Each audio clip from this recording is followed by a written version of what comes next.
What are the daily habits that keep women trapped in their fight or flight, aka survival state? Being stuck in a constant fight or flight affects so many women in our modern world. I'm sure you know it all too well, feeling constantly on edge, struggling with that unexplained weight gain despite eating well and exercising. Maybe you've been experiencing brain fog, anxiety, or just kind of feeling disconnected from your body. All of those signs and symptoms means that you may be trapped in what experts call sympathetic nervous system dominance, also commonly known as being stuck in survival mode. I've recently been reading The Rushing Woman Syndrome by Dr. Libby, whose work I absolutely adore. And as you can tell by the title, this book is all about this constant feeling of rushing and constant stress. And so in this book, she describes all the daily habits that might be keeping you locked in that stress response. And so in this video, I would love to share those with you, and most importantly, tell you what you can do about it according to Dr. Libby. So habit number 1 is morning caffeine, especially on an empty stomach. And you probably won't like me saying this, but reaching for that cup of coffee in the morning, especially on an empty stomach, really doesn't do you any favor when it comes to your stress levels. Did you know that caffeine is the fastest and most effective way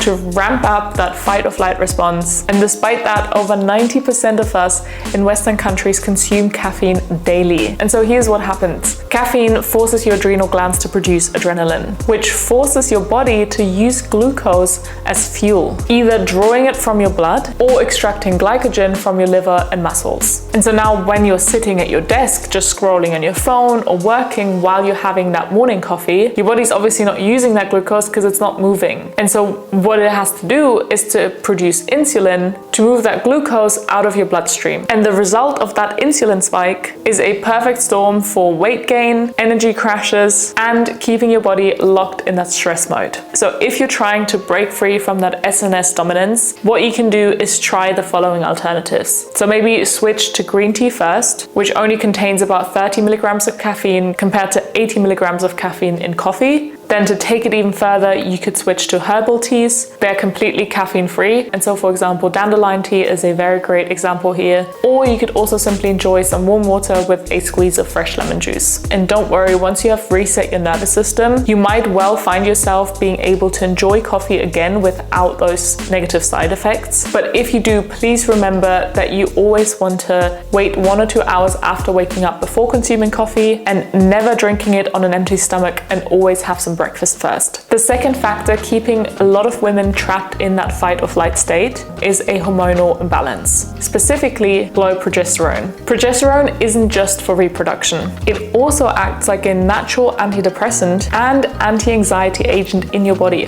which is pretty incredible. So that hormone is crucial for clear thinking and emotional balance. But many modern women are suffering from low progesterone, which usually manifests as unexplained anxiety, a low mood, unexplained weight gain, difficulty conceiving, fluid retention, and a poor thyroid function. And this then can create this vicious cycle, whereas the stress of being in the fight or flight mode can lower your progesterone, and then that low progesterone can trigger even more anxiety and stress. So if you suspect a hormonal imbalance, please consider speaking to a healthcare professional and inquiring about testing, reducing your stress through mindfulness, getting adequate sleep, and eating nutrient-dense food that support hormonal health. Habit number 3 is sacrificing sleep. Many ambitious women are very guilty of that one thing, which is sacrificing your sleep to get more done. Sleep is oftentimes one of the only times our bodies can access those rest and repair functions of our parasympathetic nervous system. It's super critical for skin regeneration, immunity,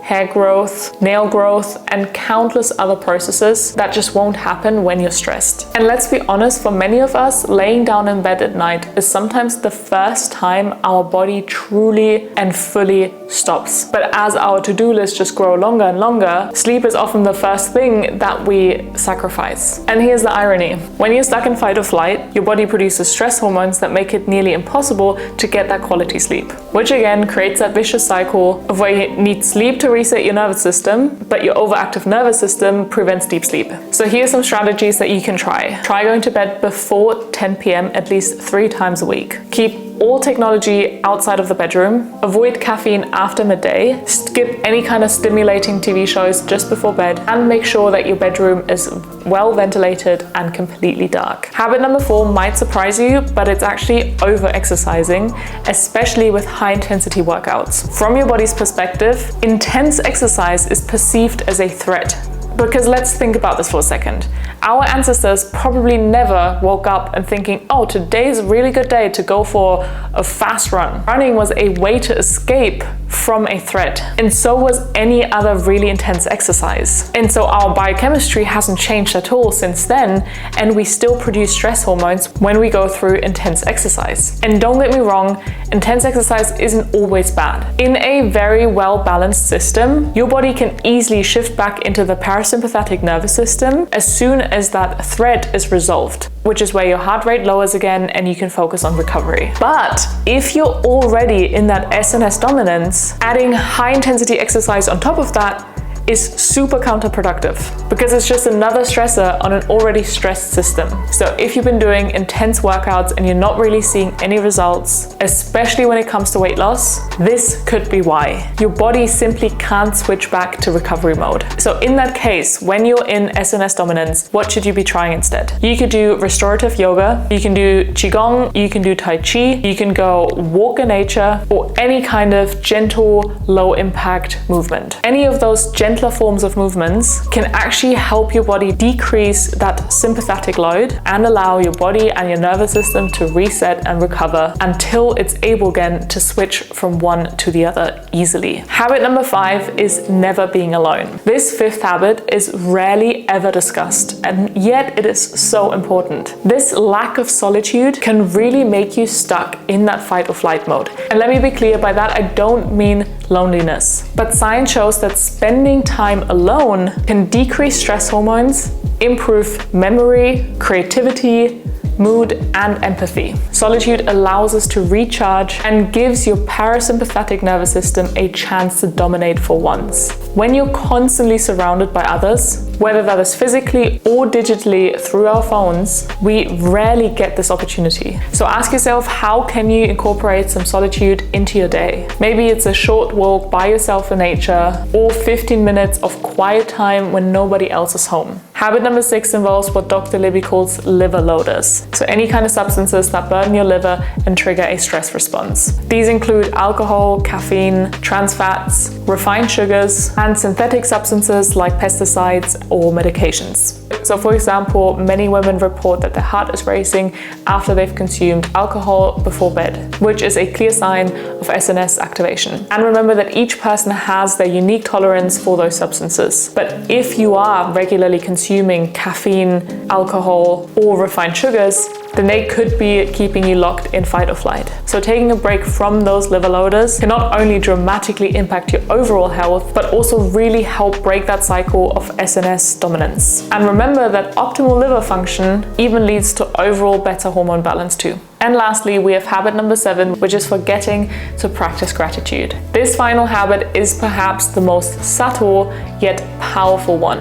When you're exhausted, relying on caffeine, alcohol, and sugar to just keep you going and kind of get you through the day, it can be really challenging to remember how amazing your life actually is. So every day, take a moment to reflect on what you're grateful for in that moment, and even include the things that aren't in your life that you're grateful for, like disease or hunger. This simple practice can really shift your perception and calm your nervous system. And one big takeaway from this book is that your daily rituals create your life, so cultivate good ones. And if you want to know how to give your nervous system a quick reset just in the middle of the day, then I'm going to link this video up here where I give you my top 15 ways to reset your nervous system in 5 minutes or less. And if you found this video helpful, please give it a thumbs up so YouTube can suggest it to other people that may benefit from this. And I would also really appreciate if you could hit that subscribe button. It only takes a few seconds and it really helps me grow and continue making weekly content like this for you for free.